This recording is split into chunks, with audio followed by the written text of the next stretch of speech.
রাজ্যে আমরা জানি বহু মন্ত্রী জেলে আছেন। শিক্ষামন্ত্রী আমাদের গত যে প্রাক্তন শিক্ষামন্ত্রী তিনি জেলে। দুদিন আগে কলকাতা হাইকোর্ট একটি রায় দিয়েছেন, সেইখানে 2016 সালে যে এসএসসি চাকরি, সেই চাকরির প্যানেল ক্যান্সেল করতে বাধ্য হয়েছেন বিচারক। কেন? কারণ দুর্নীতি হয়েছে। একটু আধটু দুর্নীতি নয়, এমন পরিমাণ দুর্নীতি হয়েছে যেখানে বহু যোগ্য প্রার্থীরা দিনের পর দিন আন্দোলন চালিয়ে গেছেন, রাস্তায় বসে থেকেছেন, আর যেখানে লক্ষ লক্ষ টাকার বিনিময়ে চাকরি বিক্রি হয়েছে, সেই চাকরিগুলোকে বাতিল করতে হয়েছে। এবং আজকে এটা বলতে কোনো দ্বিধা নেই যে আজকে বিজেপি বিরোধিতার নাম করে বিজেপিকে আটকাও এই ভয় দেখিয়ে পশ্চিমবঙ্গের যে শাসক দল, সেই শাসক দল যে সন্ত্রাস চালিয়ে যাচ্ছে, সেই সন্ত্রাস আমরা বরদাস্ত করব না। আমরা গণতন্ত্রের জন্য লড়ছি, গণতন্ত্রের জন্যই লড়ব। যদি মমতা ব্যানার্জি ভেবে থাকেন যে কিছু একটা করলেই বিজেপি এসে যাবে, এই ভয় দেখিয়ে পশ্চিমবঙ্গের মানুষকে দিনের পর দিন দমিয়ে দেওয়া যাবে, আইএসএফকে চুপ করিয়ে দেওয়া যাবে, তাহলে তিনি ভুল করছেন। আইএসএফের উত্থান হয়েছিল গরিব মানুষের, পিছিয়ে পড়া মানুষের অধিকারের দাবিতে। আইএসএফের সেই লড়াই শুরু হয়েছিল এবং আইএসএফ আজও দাঁড়িয়ে প্রমাণ করছে যে পশ্চিমবঙ্গে একটাই মাত্র পার্টি আছে যে পার্টি গরিব মানুষের হয়ে লড়াই করছে। সেটা যদি কোনো পার্টি হয়ে থাকে সেটা একমাত্র আইএসএফ, অন্য কেউ নয়। আজ থেকে 1 বছর আগে আমাদের প্রত্যেকের খেয়াল আছে, 1 বছর আগে একজন বিধায়ককে, একটা পার্টির 88 জন কর্মীকে, রাজ্য কমিটির সদস্যদেরকে টানতে টানতে মারতে মারতে পুলিশের ভ্যানে তোলা হয়েছিল এবং 42 দিন জেল খাটানো হয়েছিল। আমার জানা নেই যে আর কোন পার্টির বিধায়ককে, কোন পশ্চিমবঙ্গের অন্য কোন বিধায়ককে বা অন্য কোন পার্টির ওপর এই পরিমাণ আগ্রাসন নামানো হয়েছে, অন্য কোন পার্টির কর্মীদেরকে এত পরিমাণ জেল খাটানো হয়েছে, এইরকমভাবে অন্যায়ভাবে আক্রমণ করা হয়েছে। আমার জানা নেই অন্য কোন পার্টির সদস্যদেরকে বাড়িতে আগুন ধরিয়ে দেওয়া হয়েছে, রাত্রিবেলা মহিলাদের টেনে নিয়ে যাওয়া হয়েছে। এই লড়াই, এই আক্রমণ যদি একমাত্র পশ্চিমবঙ্গে হয়ে থাকে সেটা আইএসএফের ওপর, এবং এই আক্রমণের বিরুদ্ধে যদি সবচেয়ে কঠিন লড়াই লড়ে থাকে সেটা একমাত্র আইএসএফ, অন্য কেউ নয়। আমাদের দেশে যখন জরুরি অবস্থা জারি হয়েছিল, ইন্দিরা গান্ধী সরকার যখন সারা দেশ জুড়ে এমার্জেন্সি জারি করেছিলেন, সেই এমার্জেন্সির পরে যে নির্বাচন হয়েছিল, সেই নির্বাচন ছিল ভারতবর্ষের বুকে এক জরুরি নির্বাচন। সেই নির্বাচনে ভারতবাসী কি চেয়েছিলেন? 2 বছর ধরে এমার্জেন্সিতে দমবন্ধ অবস্থায় থাকার পর মানুষ তার অধিকারের জন্য কি রায় দিয়েছিলেন সেটা আমাদের চোখের সামনে সবার আছে। 2024-এর এই নির্বাচন 70-এর দশকে, সেই নির্বাচনের পরে আরও একটি জরুরি নির্বাচন, আরও একটি গুরুত্বপূর্ণ নির্বাচন। কেন এই নির্বাচন এত গুরুত্বপূর্ণ? তার কারণ হলো আমরা আজকে ভারতবর্ষের বুকে দাঁড়িয়ে এমন 2 শক্তিকে মোকাবিলা করছি। একদিকে কেন্দ্র সরকারে রয়েছে এমন একটি দল যারা ঘোষিতভাবে জানাচ্ছে যে তারা একটি বিশেষ সম্প্রদায়ের কথা বারবার মুখে আনছে। আমরা দেখছি কিছুদিন আগে আমাদের দেশের প্রধানমন্ত্রী তিনি রাজস্থানে গিয়ে বক্তব্য রাখতে গিয়ে গলার জোরে বলছেন যে কংগ্রেসকে আমরা আসতে দেব না। তার কারণ হলো কংগ্রেস যদি ক্ষমতায় আসে তাহলে ওরা আপনাদের সম্পত্তি কেড়ে নিয়ে ওদের হাতে সম্পত্তি তুলে দেবে, যাদের অনেক বাচ্চা কাচ্চা আছে। প্রকাশ্যে বলছে তারা। অর্থাৎ তিনি একজন প্রধানমন্ত্রী হিসেবে একটা সাংবিধানিক পদ হোল্ড করা সত্ত্বেও প্রকাশ্যে তিনি একটি সম্প্রদায়কে আঘাত করছেন। অথচ আমরা দেখছি নির্বাচন কমিশন তার বিরুদ্ধে একটাও কোনো কথা এখনো পর্যন্ত বলল না। আজকে 4 কি 5 দিন হয়ে গেল, নির্বাচন কমিশন বিভিন্ন ক্ষেত্রে কোনো অসাংবিধানিক কোনো কথা বললে, নির্বাচন আচরণবিধি কেউ খণ্ডন করলে তাদেরকে নোটিশ ধরাচ্ছেন। খুব ভালো কথা, সেটা ধরানো উচিত। আমরা চাইব এই দেশের নাগরিক হিসেবে যে হ্যাঁ, নির্বাচন কমিশন তার নিরপেক্ষ ভূমিকা বজায় রাখুক। কিন্তু নির্বাচন কমিশন যেদিন ভোট ঘোষণা করলেন, সেখানে তো নির্বাচন কমিশনার বলেছিলেন যে কোনো সম্প্রদায়কে, কোনো ধর্মীয় বিশ্বাসকে যদি কেউ আঘাত করে তার বিরুদ্ধে নির্বাচন কমিশন ব্যবস্থা নেবে। তাহলে আজকে আমি প্রশ্ন করতে চাই যে নরেন্দ্র মোদী রাজস্থান থেকে একটি বিশেষ ধর্মকে আঘাত করার পরেও কেন তাকে একটাও নোটিশ ধরানো গেল না? আজকে এই মঞ্চ থেকে আইএসএফ সেই প্রশ্নটা করছে।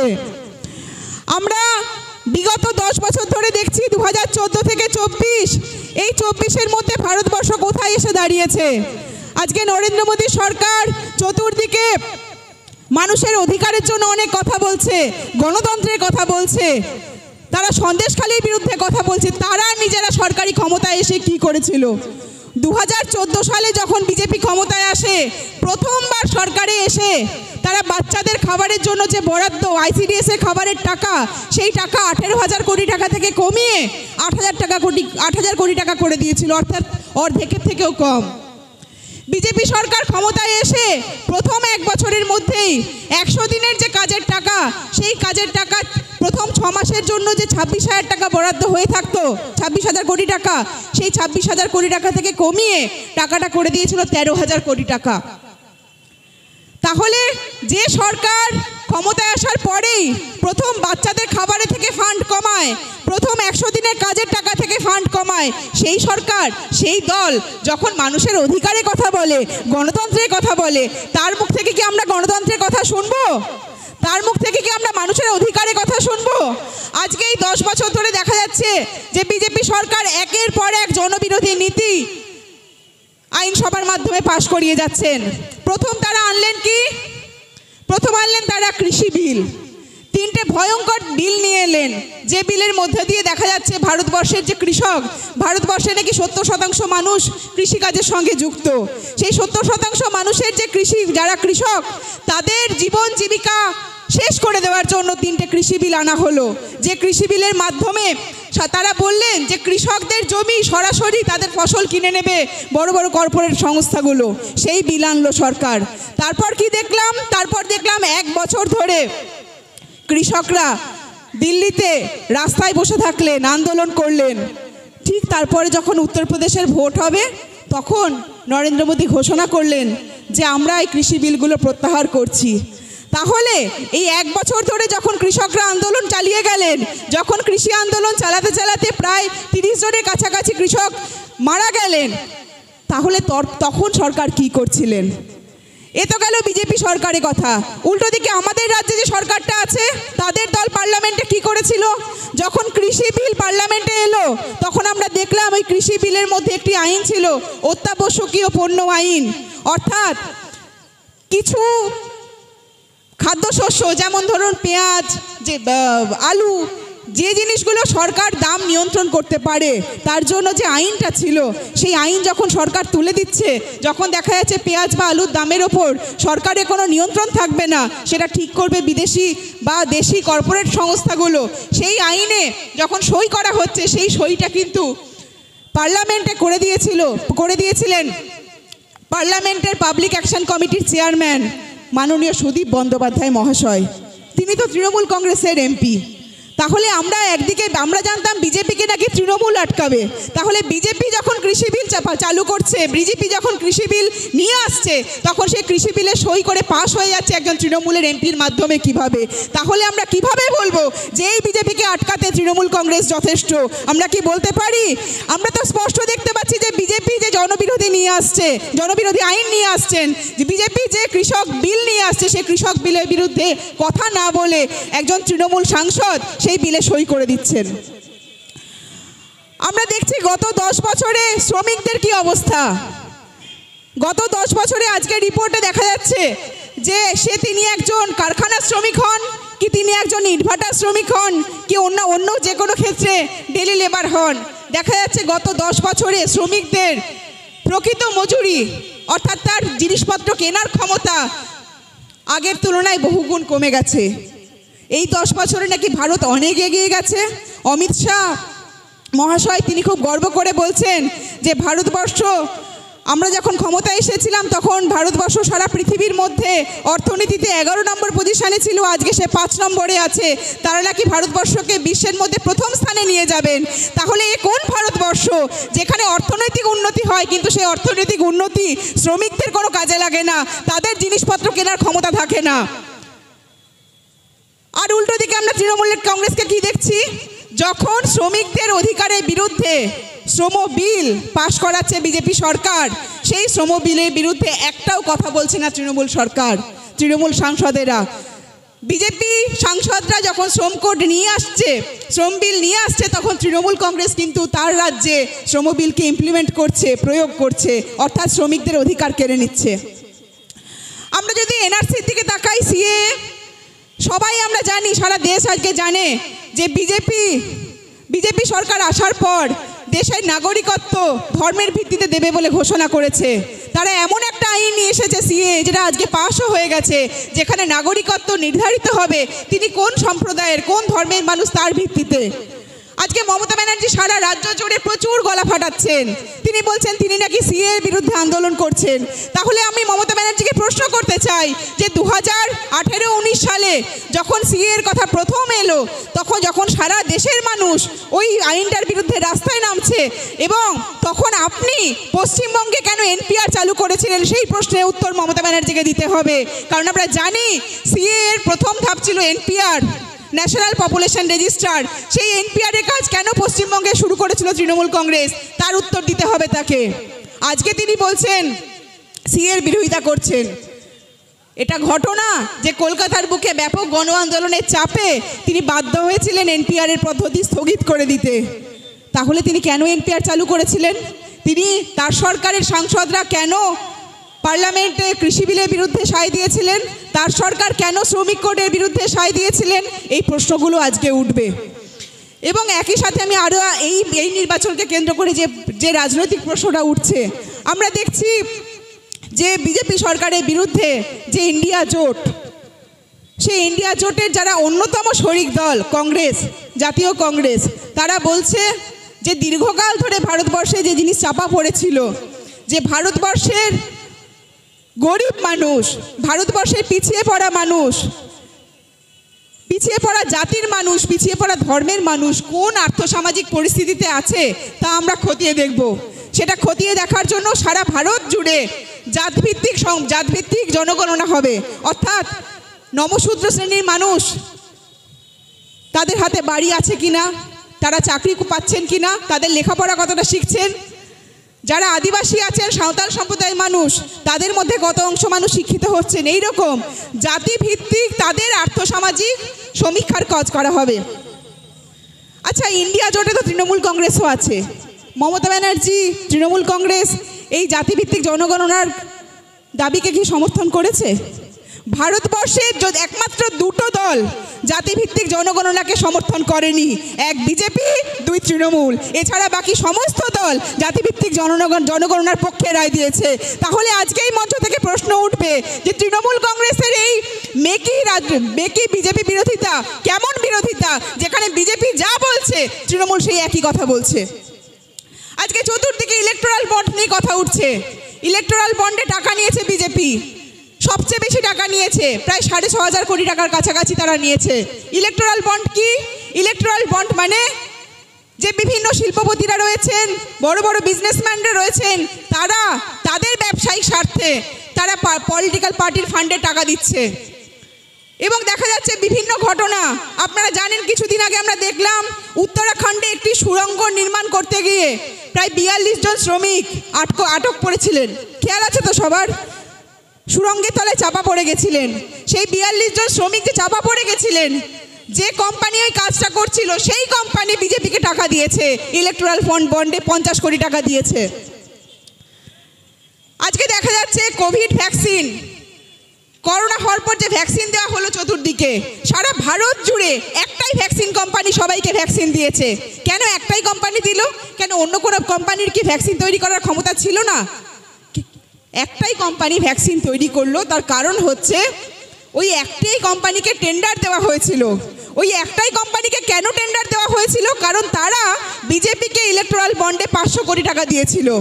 অর্থাৎ ঘুষটা আইনিভাবে হয়েছিল, যে কারণে সুপ্রিম কোর্ট ইলেকটোরাল বন্ডকে অসাংবিধানিক ঘোষণা করেছেন, ইললিগাল বলেছেন। আচ্ছা, এই বিজেপি যে ইলেকটোরাল বন্ডে এত টাকা নিয়েছে, তার বিরুদ্ধে তৃণমূল কংগ্রেস কথা বলেছে? তৃণমূল কংগ্রেস খুব সামান্য কিছু কথা বলেছে। কেন বলতেই পারছে না? কেন বলতে পারছে না?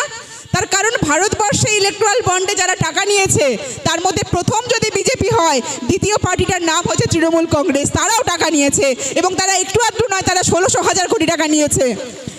তাহলে আজকে বিজেপি, এই তৃণমূল কোন মুখে যারা মাত্র একটা রাজ্যে শাসন ক্ষমতায় আছে, তারা দ্বিতীয় পজিশন দখল করছে, বিজেপির পরেই তারা ক্ষমতায় আছে ইলেকট্রাল বন্ডে টাকা নেওয়ার অঙ্কে। তাহলে তারা কোন মুখে ইলেকট্রাল বন্ডের বিরোধিতা করে?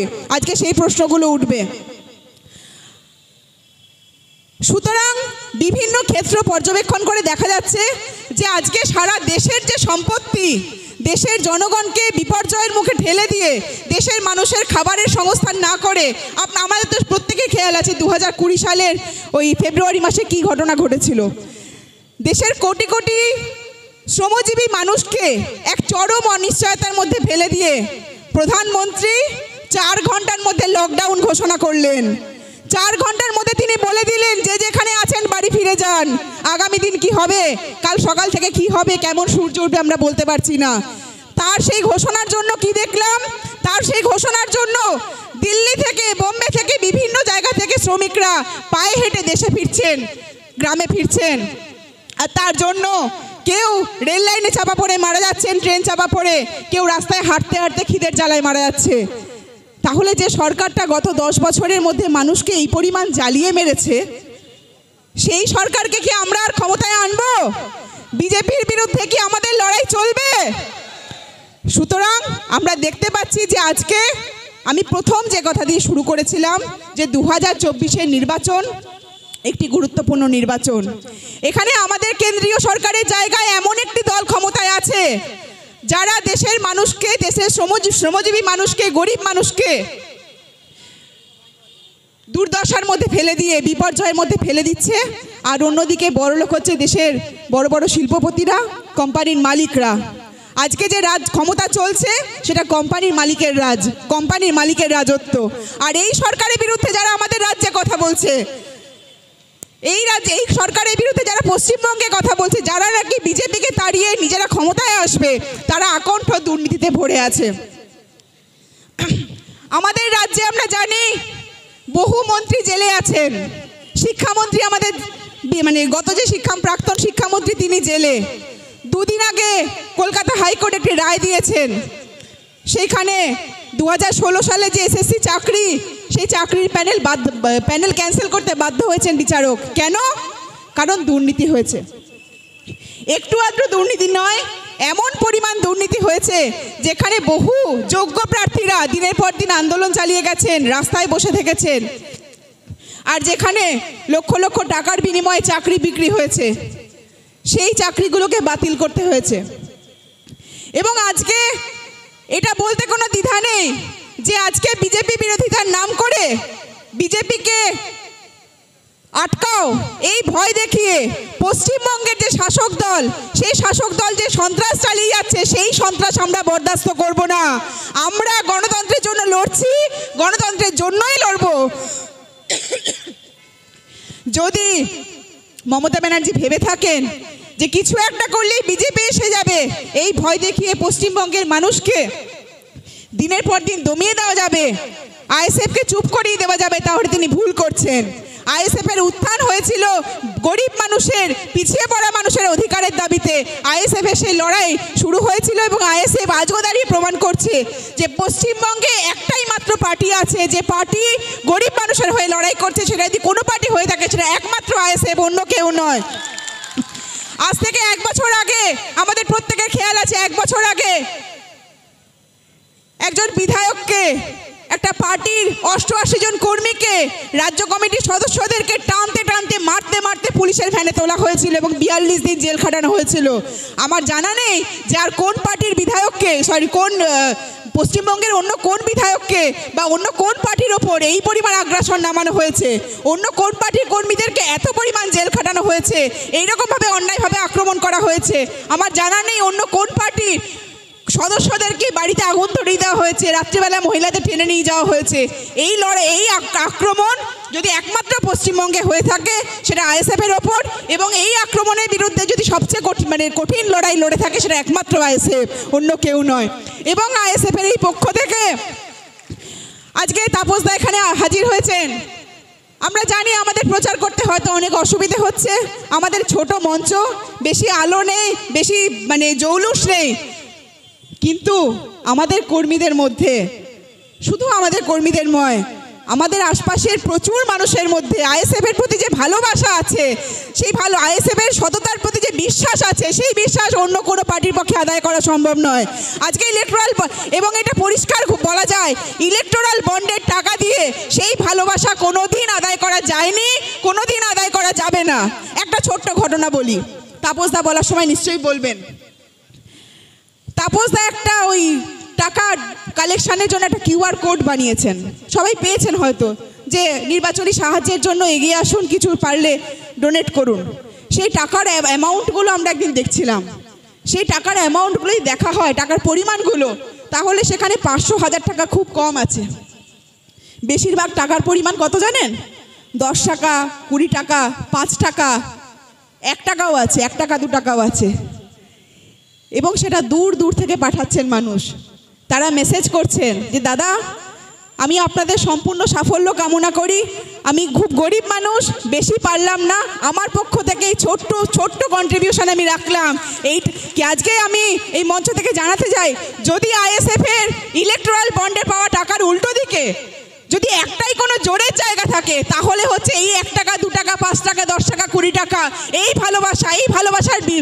ভালোবাসার জোরেই আইএসএফ লড়ছে, এই ভালোবাসার জোরেই আইএসএফ লড়বে। এবং আজকে জেনে রাখুন যে আজকে পশ্চিমবঙ্গে বিজেপি এসে যাবে এই ভয় দেখিয়ে, যারা দিনের পর দিন মানুষের সমস্ত গণতান্ত্রিক অধিকার হরণ করছে, কিছু একটা হলে, এমনকি মিডিয়া কোনো খবর করলেও তাদেরকে কেস দিয়ে দেওয়া হচ্ছে। মিডিয়ার কথা যদি আসা যায়, এখানে আমার সামনে অনেক মিডিয়ার বন্ধুরা আছেন। ভারতবর্ষে বেশ কিছু সাংবাদিকরা যখন হাতরাসে ধর্ষণ হলো, হাতরাস গণধর্ষণ মামলায় যখন সেখানে একজন সাংবাদিক পৌঁছলেন, সিদ্দিক কাপ্পান, তাকে বিজেপি সরকার 1.5 বছরের ওপরে ইউএপিএ দিয়ে জেলে আটক রাখলো। পশ্চিমবঙ্গে যখন আনন্দবাজারের একজন সাংবাদিক, আমার দেবমাল্য বাগচি বোধহয় নামটা, তিনি যখন একটি অবৈধ মদের ভাটির বিরুদ্ধে খবর করলেন খড়গপুরে, তখন তাকে তৃণমূল সরকার প্রায় 1 মাসের কাছাকাছি জেল খাটালেন। সাংবাদিকদের উপর আক্রমণ করছেন, সাংবাদিকদের উপর আক্রমণ করছেন কেন? যাতে খবর বাইরে না ছড়ায়, যাতে সত্যি বাইরে না যায়। কিন্তু এই যে 2 সরকারই পরিষ্কারভাবে জেনে রাখুক যে মিডিয়াকে আটকে রেখে, মিডিয়ার ক্যামেরা ভেঙে দিয়ে তাদের উপর উল্টো দিকে আক্রমণ করে কোনোদিন কোনো সত্যকে চাপা দেওয়া যায়নি, কোনোদিন যাবেও না। কারণ আজ থেকে 10 বছর আগে মিডিয়া বন্ধুদের সংখ্যা যদি 100 থেকে থাকে, আজকে সেই সংখ্যাটা 1000-এ এসে দাঁড়িয়েছে। আজকে প্রত্যেকে সচেতন হয়েছেন, প্রত্যেকের হাতে আজকে মোবাইল আছে, যেখানে যে কোনো জায়গায় কোনো অসাংবিধানিক কাজ হলে আমরা সেগুলো ধরবো। এবং আজকে আইএসএফের পক্ষ থেকে এইটুকুই বলবো যে আমাদের কর্মীরা সতর্ক প্রহরীর মতো কাজ করছে। যদি আমাদের চোখের সামনে কোনো অসাংবিধানিক কোনো কাজ হয়, কোনো ইললিগাল কাজ হয়, কোনো অন্যায় হয়, ক্ষমতা থাকুক কি না থাকুক, আইএসএফ তার বিরুদ্ধে কথা বলেছিল, আইএসএফ তার বিরুদ্ধে কথা বলবে। এবং এইখান থেকেই বলি, আজকে আইএসএফের জোরের জায়গা হলো তাপস ব্যানার্জি বারাসাত লোকসভার পক্ষ থেকে এই অন্যায়ের প্রতিবাদ করার জন্য যাচ্ছেন পার্লামেন্টে, অন্য কিছুর জন্য নয়।